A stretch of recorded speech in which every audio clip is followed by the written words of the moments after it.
So should you rent or should you buy? That is the question. Well, go ahead and continue to rent if you want to stay broke. Today, we're going to dive into the numbers. Should you rent or should you buy? Let's break it down line by line and see if it makes sense. Listen, don't take your realtor's opinion for it. Don't take my opinion for it. And don't take Uncle Jack's opinion. Look at the numbers and decide for yourself, should you rent or should you buy? So today, we're going to break down a rent versus own analysis and look at all the numbers. Should you buy? Should you rent? So let's get into the numbers. So what I'm going to do is I'm going to take a property here locally, a $500,000 single family home. We're going to keep it super basic. $500,000, annual property tax, monthly home insurance, $350. I'm not going to put in any HOA for right now. Cost to sell, I'm going to say 6% when you sell it. The loan, I'm going to do a 3% down first-time home buyer loan. Now, if you have a lower credit score, we'd probably use an FHA loan. But for now, what we'll do is we'll do a conventional loan at 3% down, assuming you're a first-time home buyer. Current rate, about 7%. High sixes for this type of a loan. Mortgage insurance, $173 a month. And we're going to say the loan closing costs is about $10,000. We're going to take this out over 7 years. And what we're using data that's going to forecast the appreciation rate in Palm Beach County, which right now is forecasted at 4.04%. Historical appreciation's been at 4.52%. We're going to assume your current tax rate is about 22%. So let's take a look at this. So under this section here, you have buying year one. So if you bought a home, principal and interest, $3,223, property tax, insurance, mortgage insurance, another $965.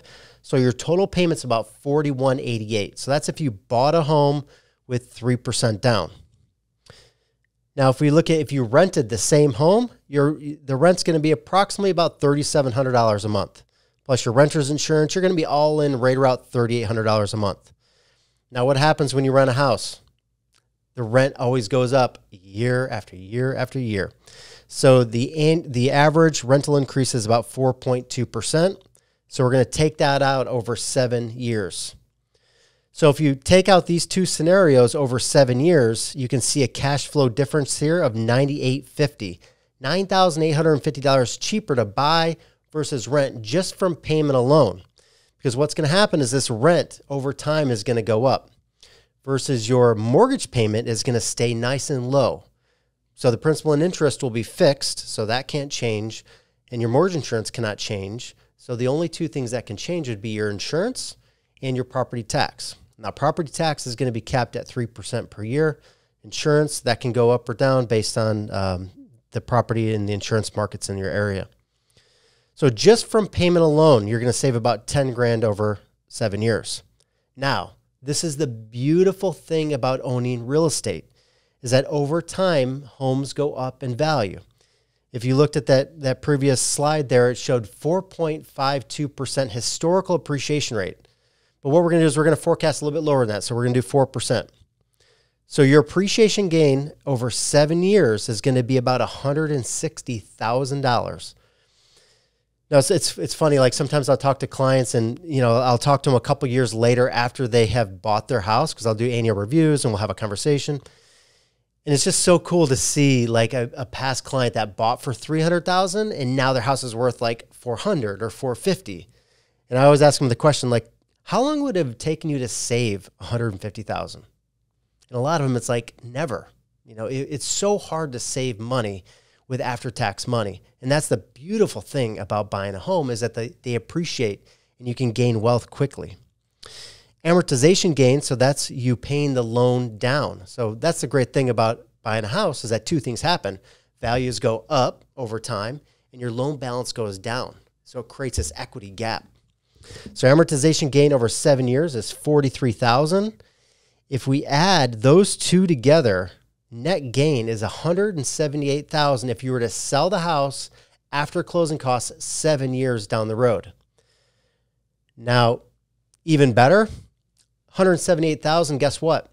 If it's your primary residence and you've lived in the house for at least 2 years, tax-free, zero tax. Let's just say you work for a company and you're in some sort of like a sales role and you sold like a jet airliner or something, and you made $178,000. You're like, wow, this is an amazing commission, $178,000. And then you get your paycheck, you see $178,000, and then you see about 50% going to you, because 50% is going to go to Uncle Sam, your federal and state income tax, not here in Florida, but just federal tax here in Florida. But you're going to see about half of it. The great thing about real estate there is this is tax-free money. So this is how wealth is created. So again, don't trust me. Don't talk to me. Just look at the numbers of renting versus owning. So please share this with your clients. If you have any questions at all, if you know somebody that's renting, share this video with them. Have them take a look. If they want us to run a scenario, I'd be happy to run a scenario for them to see if it makes sense. We run this for our first-time home buyers so they can see a very clear picture of does it make sense to rent or does it make sense to own? So if you have any questions, please let me know. My contact information is below. Thank you so much. God bless. Bye-bye.